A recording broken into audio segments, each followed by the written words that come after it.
C'est l'heure de l'info sur la première. Yorana, merci d'être avec nous. Les salles de sport KO debout à cause des restrictions sanitaires.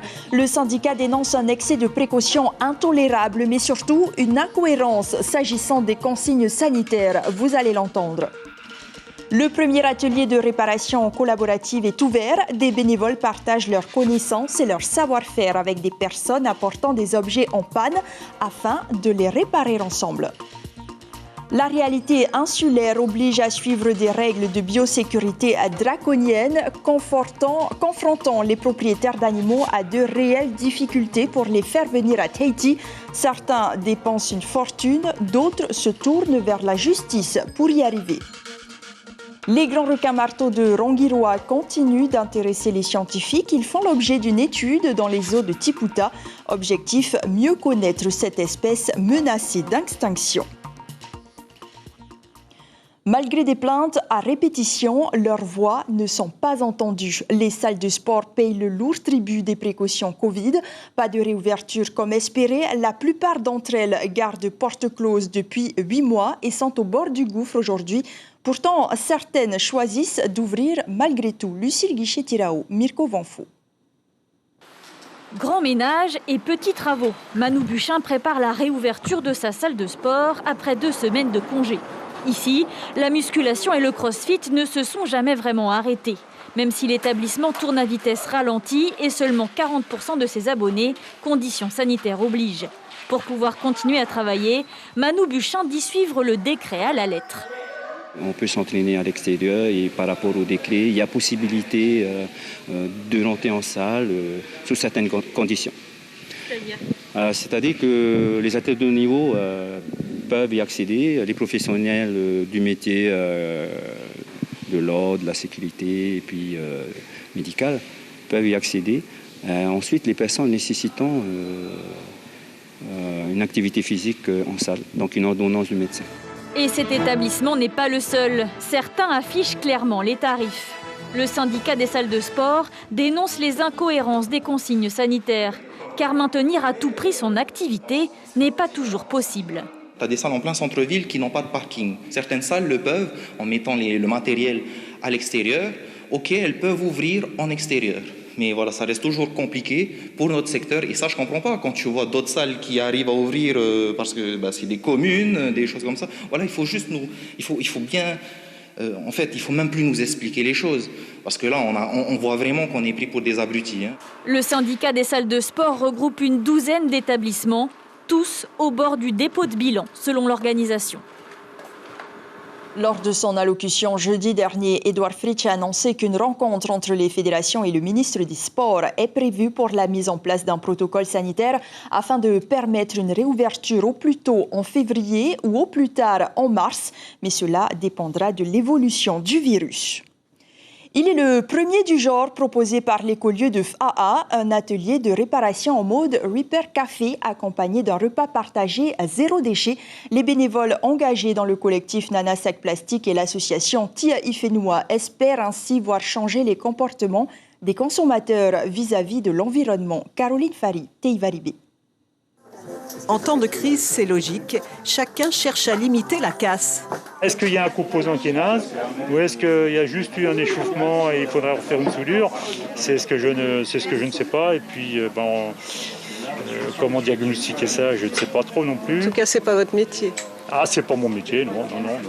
L'écolieu, c'est l'occasion de réparer l'ancien sans acheter du neuf, parfois même en famille. Nous avons emmené une pierrette.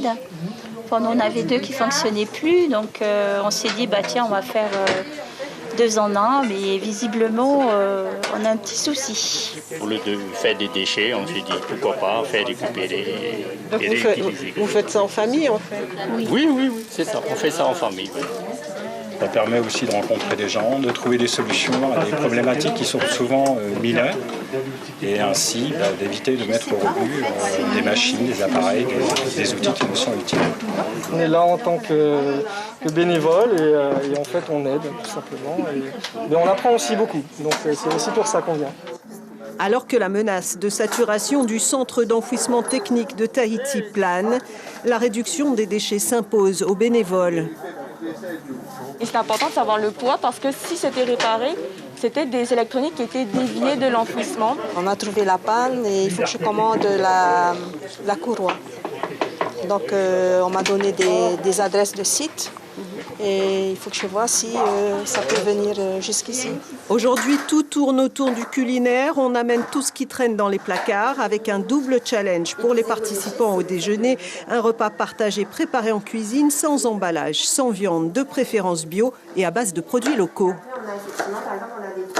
Ils ont tous joué le jeu, donc tout le monde est venu avec des contenants verts. Ils ont fait preuve, je pense, pour la plupart de beaucoup d'imagination. Donc des contenants verts, on a aussi, j'ai vu défiler des sachets en papier et beaucoup de boîtes. On les accompagne. Les personnes, par exemple, qui nous disent « Ah, c'est un peu compliqué, je mange pas, je suis végétarien, je sais pas faire et tout », on leur dit « C'est ok, tu emmènes juste quelques légumes, un peu de riz ou voilà, et après on fait ensemble justement ». Un geste de résistance au système, comme une goutte d'eau dans un océan de mondialisation que les acteurs du collectif espèrent voir grandir. Et sachez que le tout premier Rupert Café du monde a ouvert le 18 octobre 2009 dans la ville d'Amsterdam, aux Pays-Bas. Règles de biosécurité obligent, faire venir des animaux en Polynésie est souvent un défi. En ce moment, un habitant tente de faire venir son perroquet qu'il a élevé pendant 10 ans au Canada. 2 ans de procédure non aboutie, il se tourne désormais vers le tribunal administratif. Stéphane Ratineau, Marcel Bonneau. Oh là là, elle vient de vous faire un bisou. C'est Jackson. Elle fait des bisous à tout le monde, il n'y a pas de problème, elle a l'habitude de rencontrer du monde. Un oiseau magnifique. Et regardez où est-ce qu'on en est aujourd'hui à cause de sa dépression. De virtuels baisers comme pour suppléer l'absence et les jours passant comme une plaie au cœur. Là où Jackson laisse les plumes, Benny teinte sa voix d'une certaine émotion. 2 êtres vivants, faits de sensibilité. Devant eux, des réalités administratives, elles font bégayer leur quotidien. Jackson est au Canada, presque 2 ans que cet entrepreneur polynésien veut faire venir son perroquet.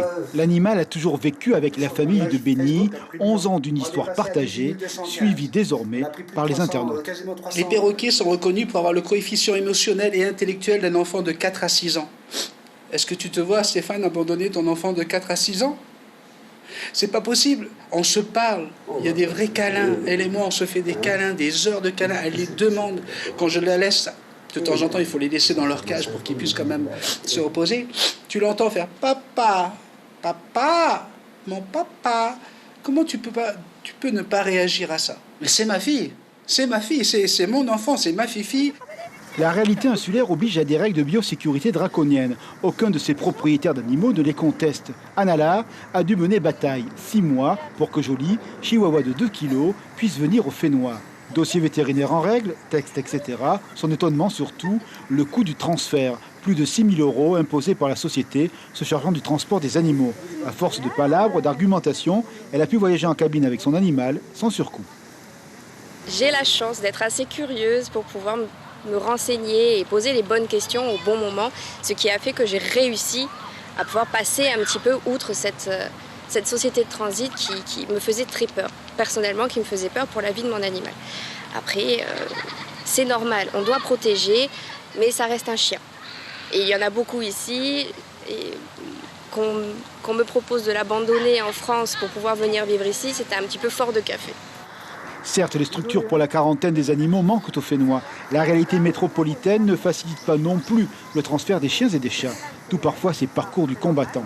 Pour les animaux exotiques, le parcours est encore plus complexe. Benny a mandaté des experts pour des dossiers étayés en matière de biosécurité. Il veut l'entrée légale de Jackson au Fénois. Pour l'instant, la réponse est non. Avec l'aide d'un avocat, il a décidé de contester cette décision. Je suis obligé de passer au tribunal administratif, je l'ai déjà dit, c'est ma fille, je ferai tout, j'irai jusqu'au bout. La seule impression que nous avons lorsqu'on vit ce genre de choses pendant 3 ans, parce que ça fait déjà 3 ans que j'ai commencé ce dossier, eh bien on a l'impression qu'on veut nous mettre des montagnes qu'on n'arrivera jamais à franchir. Eh bien si l'administration pense que l'argent va être une montagne, je serai prêt à m'endetter pour retrouver ma petite fille. Benny ne veut se résoudre à la nostalgie, ce terme élégant pour dire douleur, il veut entendre à son oreille le mot de papa et laisser le bouton off sur l'écran de l'absence. À l'heure actuelle, les importations d'oiseaux ou de reptiles ne sont pas autorisées sur le territoire de la Polynésie. 5 milliards de francs pacifiques, c'est le budget dédié aux îles sous le vent pour la réalisation de projets financés par le ministère de l'Équipement pour 2021. Et on sait qu'il reste beaucoup à faire. Ar-Ayati a aussi rendu le ministre René Temeharo. Les chantiers en attente sont nombreux. La marina, par exemple, doit être équipée de corps morts pour les plaisanciers, les assainissements ou encore la réfection du réseau routier. Cela débutera dans 3 communes. D'abord, a précisé René Temeharo, le ministre de l'Équipement, à Julien Vescouvali. Pour ce qui concerne l'opération de bitumage, nous avons établi sur les 3 communes un investissement de plus de 400 millions. Dans un premier temps, car il reste encore beaucoup de choses à entreprendre par la suite, qui viendront annuellement budgétiser le plan de mise en norme sur le plan routier. Et la délégation gouvernementale s'est également rendue à Taha. Des blackouts récurrents, la faute à des poteaux électriques obsolètes. À Rurutu, les équipes d'EDT sont à pied d'œuvre pour améliorer cette situation. Ils procèdent au remplacement des poutres vieilles de près de 50 ans. Un chantier démarré l'an dernier et qui se poursuit ce mois de janvier. Mais au-delà de l'aspect technique, il en va bien évidemment de la sécurité des usagers. La fin des travaux est prévue mercredi. On passe à notre rubrique dédiée à l'actualité dans le Pacifique. Nous partons en Nouvelle-Calédonie à la rencontre d'une pilote d'ULM. Rosie est la première femme kanak du pays à endosser ce rôle. Dans le Nord, elle propose des survols du lagon en planeur ultra léger motorisé. Le reportage de Caroline Antique-Martin et Gaël Decheverry.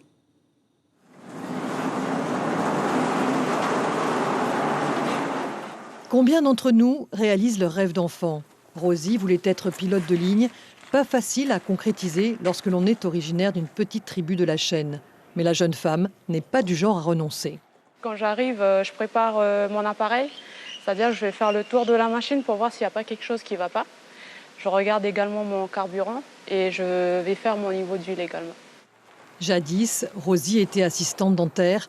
En 2016, elle découvre l'existence d'une école de pilotage à Koné. J'ai foncé, j'ai dû vendre ma voiture pour pouvoir justement financer le brevet. Ça a été très très difficile. Pendant 6 mois, c'était très très dur, mais au final, je suis contente, je suis arrivée à mon objectif. On me dit que je suis la première femme kanak pilote d'ULM, donc j'espère que je ne serai pas la dernière. Depuis 2017, Rosie vit de sa passion. Pilote patentée, elle loue ses services à 2 sociétés. Aujourd'hui, elle prend les airs avec Johan à bord du Pipistrel Alpha Trainer de Cap-ULM, direction le Cœur de Veau via le lagon. Information Fox, Juliette Bravo, Novembre Alpha, ligne piste 09, on décolle. On est parti.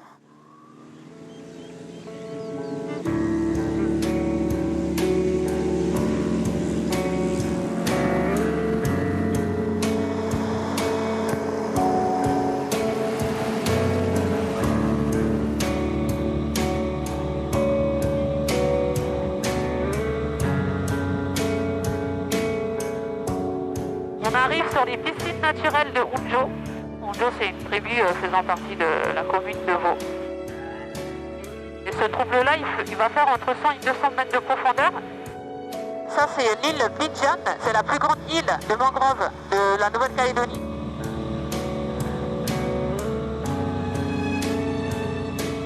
Cette belle barrière de corail-là, elle est tout simplement deuxième au monde après celle de l'Australie. Mais nous possédons le plus grand lagon au monde fermé. Là, on va arriver sur le Cœur de Veau. Le Cœur de Veau, aujourd'hui, est le plus grand cœur végétal naturel au monde, puisqu'il fait 4 hectares quand même, le Cœur de Veau. C'est sûr, quand tu partages ça pendant le vol, c'est beaucoup. Et je me rends compte qu'aujourd'hui, c'est un privilège, parce que moi, je vois beaucoup de choses que d'autres personnes ne voient qu'en photo. C'est une passion en fait. Une passion pour le pilotage et son pays que Rosie souhaite porter plus haut. Dès qu'elle le pourra, elle passera sa licence de pilote privé. Comme l'horizon, ses rêves n'ont pas de limite. Bon, on retourne sur le lagon.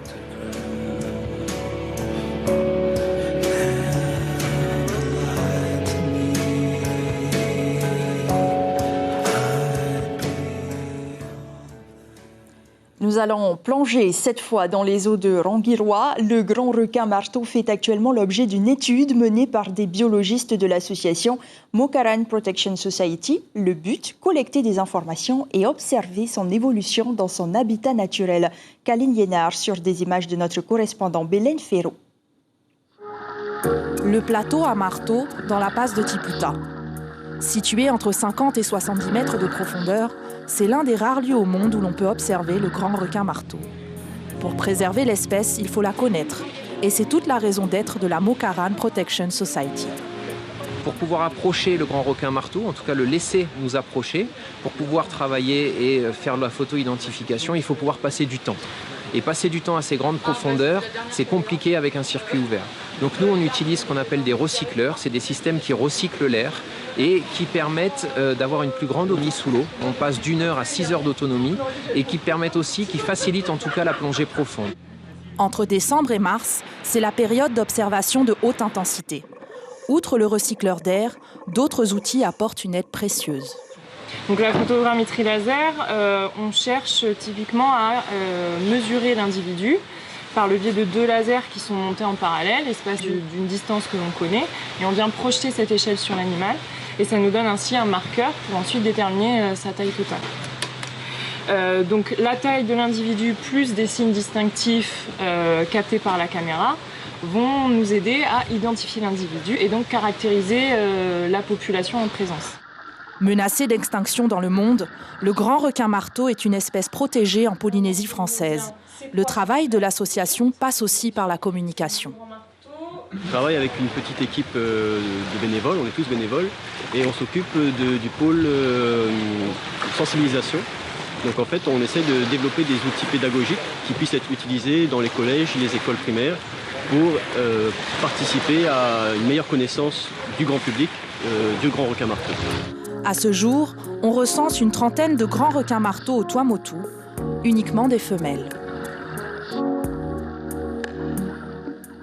C'est l'essentiel de l'actualité développée par notre rédaction ce soir. L'actualité principale concerne les salles de sport qui payent le lourd tribut des précautions Covid. Pas de réouverture comme espéré. La plupart d'entre elles gardent porte close depuis 8 mois et sont au bord du gouffre aujourd'hui. Merci de rester fidèle à votre chaîne publique. Vous avez rendez-vous avec Axel Mézinel et Corinne Tehetia pour vos journaux radio demain matin dès 6h30. 2 épisodes de la série brésilienne Aruanaz vous sont proposés après ce journal, puis Peret Ay avec les News Hinano. Très belle nuit, portez-vous bien et à demain.